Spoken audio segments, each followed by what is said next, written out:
Hey, what's happening, guys? What's going on, YouTube? Good morning. You've tuned into Rules for Rebels. You guys are going to join me for some coffee here this morning, and I'm going to be telling you guys about why I'm quitting Amazon Prime today, July 15th, on Amazon Prime Day. So I actually made another video about this yesterday. As often happens in my videos, I wound up rambling for like 25 minutes. So I am going to post that one later on today, and if you dislike Amazon, or if you like hearing big circle jerks about how Amazon is terrible, watch that video because I go on and on about Amazon for a long time. But I just wanted to make kind of a short, brief video today on why you probably don't need your Amazon Prime account. So I've had Amazon Prime since, I don't know, 2014, 2015, something like that. And I remember a couple years ago, I learned that you can pull or download your entire Amazon buying history. And I'd had Amazon Prime for like 2 or 3 years at the time, and I downloaded it, and I was shocked to see that I'd spent like $7,800 on Amazon. Now, I'm not somebody who buys all of my groceries and stuff off Amazon, so most of it was kind of like knick-knacky bullshit like phone cases and bug assault guns that shoot table salt at flies. Just not really stuff that I really need. And that's one of the reasons why you don't need Amazon Prime, and why I'm getting rid of Amazon Prime, is because with this free shipping, it just causes you to buy a bunch of nonsense that you don't really need. Amazon is kind of like a nicer version of the dollar store with cooler stuff and a little bit higher end stuff. Before we get into kind of like trashing Amazon, this isn't even really a trashing Amazon video. It's just going to try to show you that there's probably not as much value in Prime as you maybe think there is. But Amazon is really good at what they do. Amazon has revolutionized e-commerce. Amazon has revolutionized web hosting. Most of the internet runs on Amazon Web Services. Amazon has streamlined the checkout process. Like, Amazon has done a lot of really amazing stuff in e-commerce, and there's a lot of stuff that entrepreneurs like you and I can actually learn from Amazon. But when I got to start thinking about, like, do I really need my Amazon Prime account? I used to order a lot of like business stuff. I sell on merch.amazon.com, which is t-shirts, and I would order a lot of my t-shirts as those would ship for free. Back in the day, I used to use a lot of the like Amazon review trader sites and get either free or heavily discounted items, which would ship free with Prime, and I'd get them either completely free or for 99 cents, and I'd get those, and I'd do YouTube reviews, and sometimes I'd resell the stuff on eBay or Amazon, so it was kind of cool for that.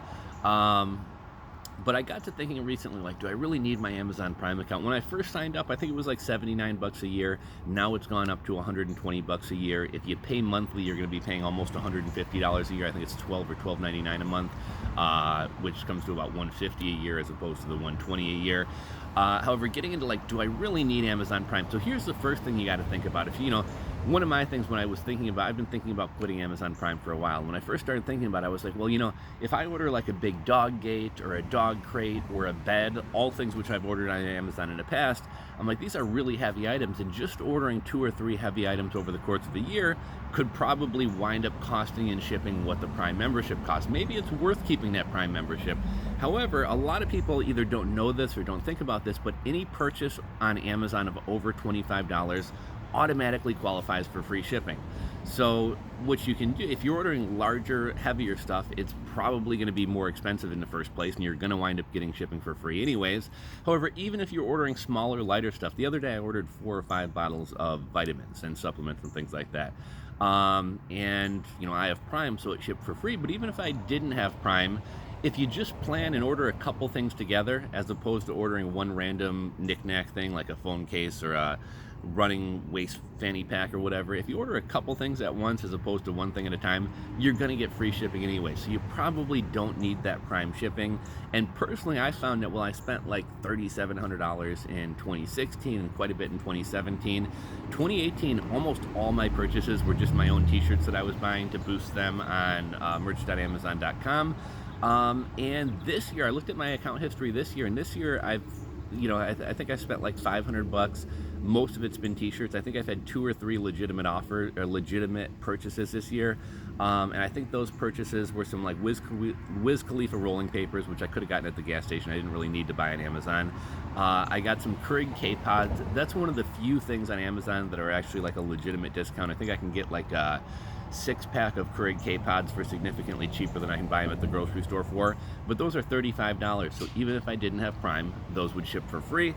So shipping aside, you know, there are some other services that come with Amazon. You get some access to a few Kindle ebooks, You get access to Amazon Prime Video, you get access to Amazon Music and Amazon Photos. But here's one of the things that Amazon is really good at doing. They lure us into their platform, they get us hooked on it, and then they kind of make it worse or start charging us upcharges. So with Amazon Music, I find myself listening to Pandora for free anyways. Despite the commercials, if you actually want all the music on Amazon, you got to pay an extra 10 or 12 bucks a month for unlimited music, because they're not going to give you new music, they're not going to give you old music, and they're not going to give you certain artists, like Jay-Z being one of them. So Amazon Music, not really that great, and again, I always like Pandora anyways, even with the commercials. You get access to Amazon Video. Well, Jack Reacher was an awesome series, and that was an Amazon original. There's not really that much great stuff on Amazon Video. The user interface and scrolling through is pretty terrible. And one thing I've noticed more recently is everything on Amazon Prime Video is upsells. Like, oh, here's this amazing show. Oh, but it's going to cost you $4.99 to watch. Here's another amazing show. Oh, but you're going to have to buy the HBO subscription to watch it. So most of the cool stuff you're seeing on Amazon Prime Video is stuff that you're going to have to pay more for. Amazon storage of photos and videos used to be free. I think photos may still be unlimited, but videos they're now capping at 5 gigabytes or 5 megabytes. So that's not as great as it used to be. So, for a long time, I kind of justified having my Amazon Prime account with but I get all these other services, and then I kind of realized all those other services aren't that great, and I don't really use most of them anyway. So now we're down to just the shipping. And with the shipping, well, anything large I order, I'm going to get free shipping. Anything over $25 I buy, I'm going to get free shipping. And for those smaller random items, be it a phone case or whatever else, if I just plan ahead and order 2 or 3 of these cheap items at a time, as opposed to ordering one piece of garbage, one piece of garbage, one piece of garbage, I'm going to wind up getting free shipping anyway. So with all those things, along with the fact that I think Amazon Prime makes people buy more junk. I was just with a buddy of mine yesterday who was going to buy something, and I'm like, do you really need that? Or are you just buying it because it's free shipping? It's like, I'm just buying it because it seemed cool and it's free shipping. So I think Amazon, they get us into their interface, and then they get you buying all this kind of nonsense that you don't really need. So that's why I'm quitting Amazon Prime today. If you want to see the full-length video, I'll put that out a little bit later on today. But let me know, do you guys have Amazon Prime? Over 63% of households do. But I think it's one of those things, because it's a renewing subscription, we don't really think about it, and it just keeps going and going and going. So I've been thinking about canceling it for a while. Recently, I've been wanting to cancel it, but just had been too lazy to actually log in and do it. And they do prompt you 3 times when you're canceling. Are you sure? Are you sure? Are you sure?